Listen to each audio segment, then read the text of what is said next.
Okay, howdy, and welcome to each of you. This is a special day for this project. We'll be welcoming the crew in just after this press conference is over with for the topping out celebration. If you look behind us, you will see the scoreboard going up, and that represents the topping out. Let me say that I'm pleased to report that the team is working on this monumental project continues to be both on time and on budget for the 2014 season. Philip Ray and Russ Wallace are the two folks at the system that are in charge of this project. Philip and Russ, right over here. Thank you all for being here, as opposed to out there. The update today recognizes we now officially have 117 days and 2.5 hours until we play Lamar for the first game. That seems like a short period of time. It makes you feel better. It's 3.5 months. That sounds better. Any way you slice it, there's much to be proud of, and I've asked the team to offer our last update before the summer. You'll hear status reports from our architect, Populous, our constructor, Manhattan Vaughn, one of our subcontractors, Heldon Fells Industries, and our technology partner, IBM. As I reinforced in the last update, 2014 will be a transitional year, obviously, and while we will celebrate the accomplishments, the experience will not be 100% of what we plan for the 2015 season when the redevelopment is complete. For instance, the cellular service will be complete in 2015, improved for 2014. We have chosen to install a revolutionary system that will be amazing for 2015 and beyond. It will be the first, Kyle Field will be the first in the nation to ever have this system. Because we cannot address the west side until the next off-season, overall installation obviously is not going to be complete until 2015. Finally, you know that we're currently working with the Texas A&M Transportation Institute on a new traffic management program that will be introduced in August. The goal is to effectively manage 106,311 fans that will descend on Kyle Field that first weekend in September. It's a huge challenge, but we look forward to sharing that program with you at a future update. And Dennis Christensen and his folks are the best on the planet with regard to that, and we expect it to be very good. We also have Dr. Bowman from President Hussey's office. Dr. Bowman, right over here. Dr. Bowman, thank you for being here. And let's see. First, I'm going to introduce Josh Vogel. Josh Vogel is a Populous construction contract administrator. Obviously, Populous was originally chosen by the 12th man when the university handed it over to them. Have done a magnificent job, have suggested a few changes with regard to the configuration of the field, which have been adopted, and so Josh Vogel.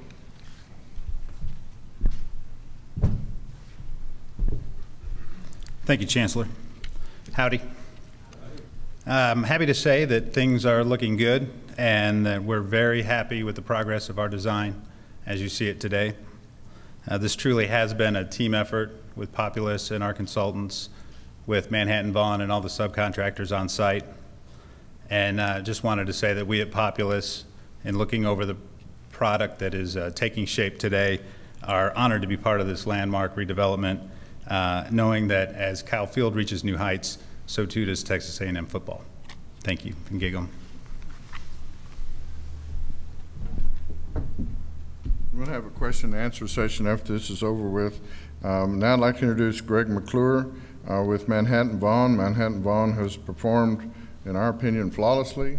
And Greg, thank you for being here. Thank you, Chancellor Sharp. Glad to be back with all of you. Just kind of a recap of where we started. Started on the northeast corner where the old G. Raleigh White site, and obviously the demolition of it back in the early fall. Sweeping to the south and then to the southwest with demo, and now obviously you can tell with the construction as it proceeds. Schedule is tracking as planned, and are working towards the southwest corner in our transitional year of 14. A few highlights or notes of the construction process and what will be happening over the next 3.5 months, as Chancellor Sharp said. The Northeast Activation Tower right here in our corner here is final finishes are being installed and is proceeding to completion by the end of May. The east concourses for the first, second, and third decks on the old east side, student side, if you will. Concessions and toilets are being installed from the top down, so the third deck is almost near completion and is working itself down to the first floor, which is where we have some office space for the athletics group. The east facade will have the precast glass and louvers. It's progressing. It'll be completing roughly to around mid-August for the east facade. The east canopy and press box, which is one of the bigger steel structures that you see going up right now. Structural steel is progressing to the north. They were hooked up to a cluster column when I walked up here. I don't know that they've gotten it set yet, but they hope to maybe set it this afternoon or first thing in the morning. And they will finish that, fill in the structure up to that cluster column, and then move to the 50-yard line and head south towards the south end. The press box and east canopy enclosure starts on the north end and works to the south, and will be progressing up to about game day. That's one of the final things that we actually get in place here. Really early August is when the cranes have to leave, and then we finish out from there. It will not be utilized for the 2014 season, so we'll have it up and we're bringing in systems to it through the season. The southeast activation tower, which is down there to the far end, is installing exterior precast now. Finish is progressing through early July. The south end zone, the scoreboard frame is in place. You saw the first frame go up yesterday or last night. The second frame went up about noon today. They will infill and will add on a little bit more. That is not the entire structure there. There is a little bit more. It is a little bit bigger than what you see in place out there. That we from then kind of fill in from the corners and work our way down with the structural steel and the precast seating risers all the way down to the bottom to the first deck. As you can tell, we've got most of the first deck already in. The structure and that roughly ends about mid-June for the structure and precast, and then the cranes break down and remove from the field so that we can get ready for the field installation. The south end zone concourses are installing from the bottom up down there on that end, and they finish in around late June, finish out by game day for all the finishes and all the concessions and toilets in that area.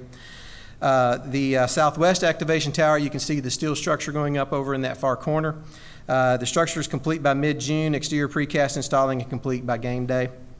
The field, once the cranes are gone, final excavation and replaced with the subsurface soils and irrigation, and then we should be planting grass and turf somewhere around early August.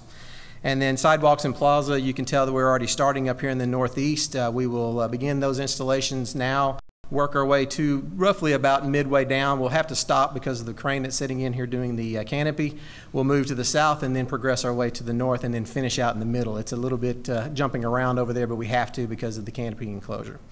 So like I said earlier, everything is on progress for our schedule as we continue to track towards our September 6th game day completion. Thank you. Next, we have Fred Heldenfels, who's the CEO of Heldenfels Industries. All of these companies have performed brilliantly, I think is a good explanation. Fred maybe went a little past where he had to be. I mean, one of the reasons that this is all on time is the good work of everybody. But Fred did, in his precast works, these seats that you see out there and things like that, he's probably spent some money his board didn't want him to spend, but he helped make sure that this was on time. And Fred, we want you to know we appreciate it. Thank you, Chancellor. Thank you for giving me the opportunity to represent all of the subcontractors and suppliers that are busily working out there in a well-coordinated team with Manhattan Vaughan. We have had the pleasure of doing projects with this construction management team in the past, and this has certainly been one of the most challenging, but we came into the project expecting that there would be the opportunity to, well, let's just say that you start with a good plan and the only thing you know for sure about it is it's going to change and change frequently. But Manhattan Vaughan has kept the project on schedule, and not only our company, which is providing the structural precast, essentially all of the members in the bowl that are not steel or cast in place, but all of the other contractors, from the mechanical to the steel to the cast in place, all of the subs and suppliers have shown a fluid and flexible spirit to get this project built on time, and we couldn't be happier working again with the Manhattan-Vaughan team. I do want to recognize my brother Gil Heldenfels, class of '85, who is our project executive and the guy that's in charge of staying up night worrying about the schedule. So if you have any complicated or detailed questions afterwards, he'll be available to answer those. We also want to appreciate, as I said, not only Greg, but his entire team, and Bill Vaughn is here, the team they've put together that we're working with. And one last recognition, if I can take that opportunity, is Sam Torn, who is this year's chairman of the 12th Man Foundation. And if you know Sam, you know he's kind of a force of nature. We call him the pastor. And he really helped play a critical role on behalf of the foundation in coordinating the early start in bringing together the design and the construction team, working with the system and your staff, Chancellor. So thank you again, and we look forward to the rapid completion in the next 4 weeks or so of shipping and erecting the precast. Todd Christner is the Business Development Officer for IBM, and he will talk about the new system that will being put in this stadium. Todd? Thank you, Chancellor Sharp. First, this is a big day. Good afternoon, everybody. We're honored to be here. IBM is excited to be involved in the Kyle Field project. It is the largest in the country. I'd like to echo some of the things Chancellor Sharp did say. We will be, Texas A&M will be an innovator in the use of this technology, the first stadium in the U.S. to deploy it. We will mirror the construction schedule of Kyle Field, recognizing we have a new structure and old structure. As 2014 is a transition year, we will mirror that as we go through our deployment of this technology. In 2014, the cellular service will be enhanced in the new sections, even with the increased capacity, and we'll be fine-tuning the delivery from Game 1 forward. So we'll meet 2015. In 2015, we'll be offering the ability to serve a state-of-the-art solution with over 100,000 concurrent wireless connections in the stadium in Kyle Field, offering a best-in-class solution for the stadium experience that's going to be here. This is a fiber-based solution, offers unlimited bandwidth potential to scale the new technologies in the coming futures. So we are honored to be here and be a part of this team. So thank you again, Chancellor Sharp. And the fellow that I have to answer to on a weekly basis is the chairman of the Board of Regents of our Facilities and Planning Committee, and that's Regent Jim Swartner.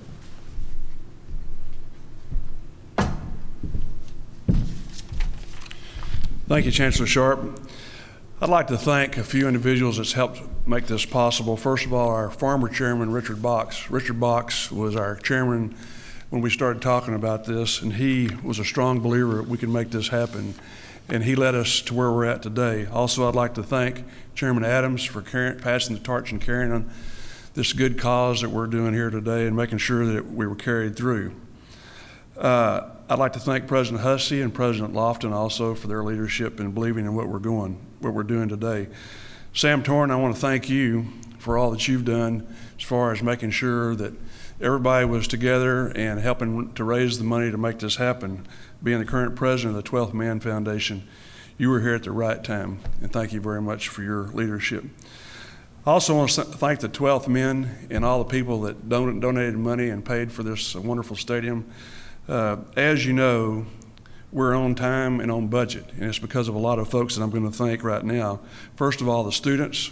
The students, as you know, voted on a referendum to increase the fee to help pay for this, and so I'd like to thank them. I'd like to thank Coach Sumlin and Coach Hyman also for their leadership.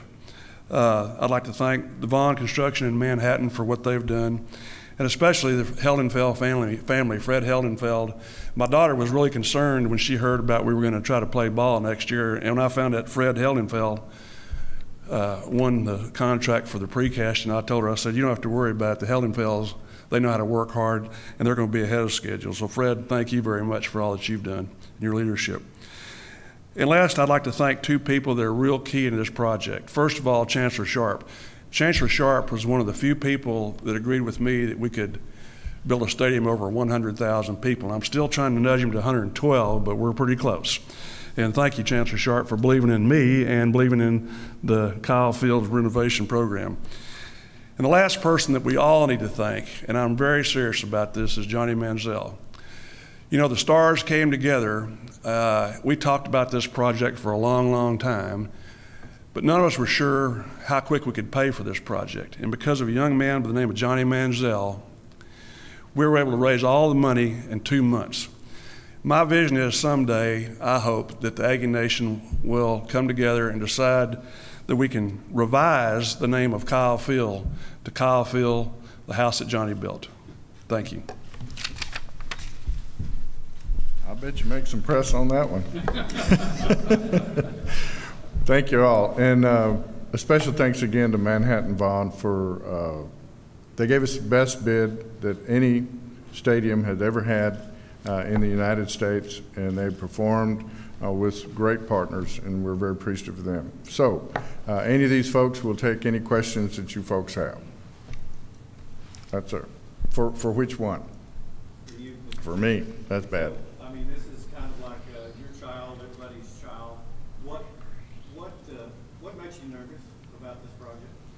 Well, I'm a whole lot less nervous today than I was when we started. When you just kind of look at it started. I still don't see, you know, as a political science major, I don't see how you do this stuff.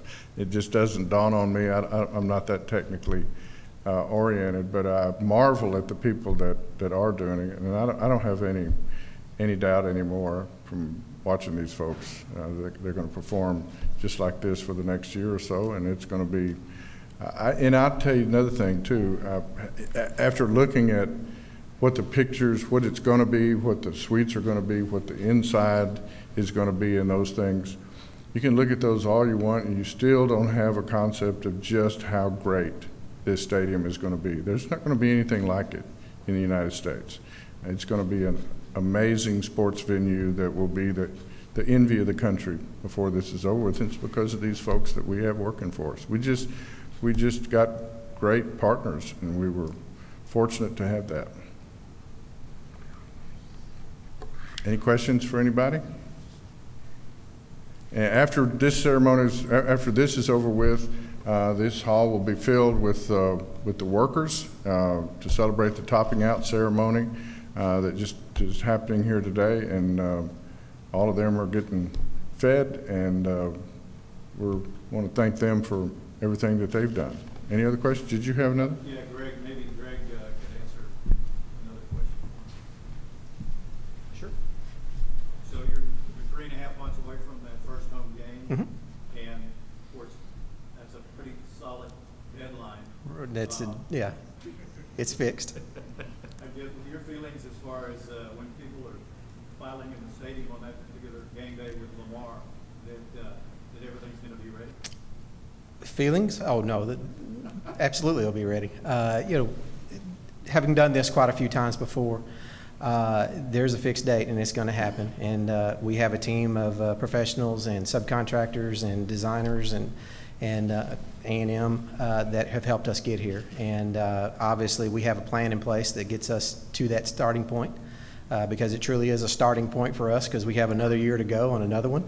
And so, yes, we'll transition into this 14 season and be ready to go and be game ready by September 6th. And I was just talking to the Chancellor about, from the outside, we walk around the outside of the stadium, we can see a lot of progress, but you really don't realize the magnitude of what has changed until you get inside. Correct. I mean, it's just amazing. Talk a little bit about some of the changes. Well, there's, if you look out on the field today, there's still quite a bit of steel that's laying out on the field. They are picking that up on a daily basis and getting it in place. And I think that's the one thing that I am amazed by is how quickly that structure does change every day. Because as soon as there's, they get a piece of steel on the hook, they put it up in the air, and there's precast coming in right in behind it, and then there's electrical and CMU and all of that stuff that's down underneath it that's coming in at a rapid pace. What you really don't get the feel for is until you walk over onto that east side and you see concessions and toilets. We have some concessions and toilets that already have food service equipment in them and toilets that are ready to go. So just, you know, that's the sense of accomplishment that you start to understand that, yeah, September 6th is coming, and we're going to host 106,000 people, and we'll be ready.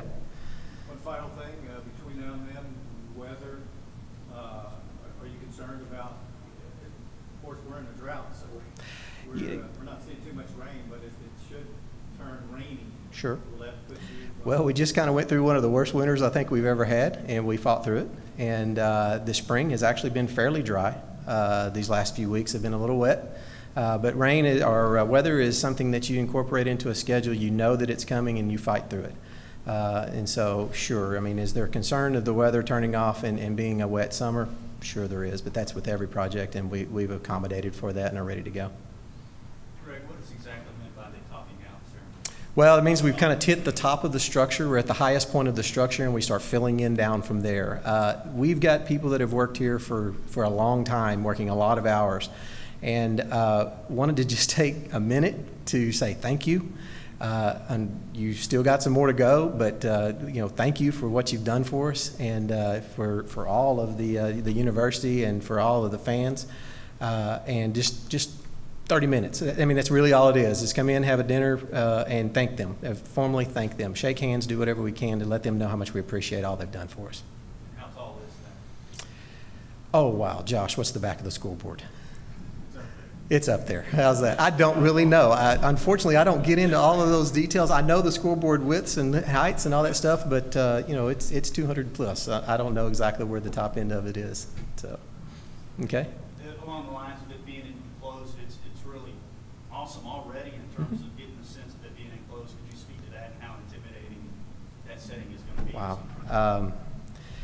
You know, Kyle Field is a special home for me. I graduated here in class of 90. My family's from here. I was kind of born and raised running in and around this stadium my entire life. And to know what's coming and being a special part of knowing what's coming is going to be unbelievable. I think the crowd noise will be bar none. I can't, you know, there's always been rumors of, yeah, we're the loudest.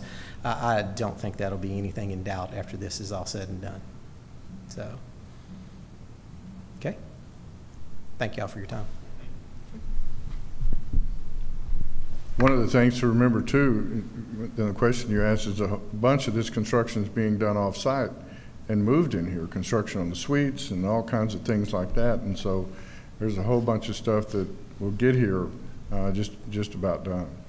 I don't know what the height is. I know the size of the scoreboard is 168 feet by 51 feet. So 51 feet high and 168 feet long, which is, I think, the largest in the state of Texas, or the planet. What? Stick with state of Texas. Okay. SEC maybe. Okay. Any other questions? Along those lines, Chancellor, in terms of that sense of getting what those of us who've seen Kyle Field over the decades, getting that sense of it being enclosed is really something. Could you speak to that? Yeah, I think, well, and I think the symmetry of Kyle Field too. You know, before you had one side that was way taller than the other side, and with some changes having to do with the press box, all of a sudden both sides are the same. Both sides are going to have an overhang, so it not only looks symmetrical, but it also is going to be quite a sound deflector down to the field and all of those kind of things. But I think it's going to be, I don't think any of us are prepared for what it's really going to be like when that first game happened. Of course, this season is going to have, you know, a lot of folks. I mean, almost as many folks as Regent Swartner wants. It's going to have 106,000 people in it this year. And then it goes back down to 102,512 after the suites and things are installed in here. But I just don't, Sam Torn always says it's going to be the greatest sports venue in the country, and I don't doubt that a bit. I mean, from everything that I see and watch and what this thing is going to look like, it is going to be truly an amazing sports venue that no one is going to have the ability to copy. Yes, sir. Along the lines we brought up earlier about possibly naming it after Manziel and thanking him in a way like that. Is that a true possibility to have the house that Johnny built? That would be a little over my head. I think I'll refer back to him on that one. Yes, sir. My question is actually for Regent Swartner or yourself. It was said that it took 2 months to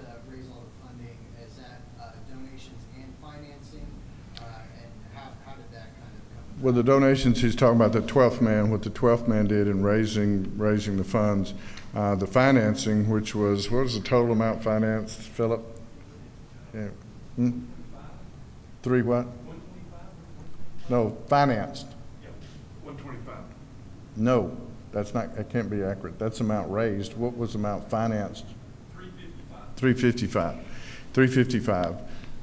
Record low interest rate, all of those kind of things. I mean, everything just worked in our favor the whole time. So about 355 was financed. 12th man raised 125 from suite sales and different things, and it just produced. I mean, you know, you talk about the drought and how bad the drought is. Someone told me the other day, so the drought will end first game 2015. There's a reason for the drought. Not sure that's right, but the financing, everything, great bid by great contractors. I mean, everything is just working out So the perfectly. financing has already been secured. Right. When was that secured? Yeah, we've already taken, those bonds are already in market. Okay. Right. And then with the news of the system audit last week, you know, is there any tie between the two, Kyle Field and the system audit information? No. I'll Yes, sir. follow up to Regent Porter, and then, were you serious about saying Kyle Field, the house that Johnny built? I'm very serious. I hope the Aggie Nation will come together and decide that that's something they want to do. Think about this. Last time we had a Heisman Trophy winner was John Kimbrough, and we have a freshman that was first freshman ever on the planet to be a Heisman Trophy winner, and all this came together very fast. It's going to be up to the students and the former students to decide that, but that would sure be a real testament of how great that young man was for this university. So my vote would be yes, but there's a lot of other folks that are going to vote on what I just said. I take it you meant John David Crow. That's what I meant, John David Crow. Although Kimbrough was a great player, led up to a national title. Right, right.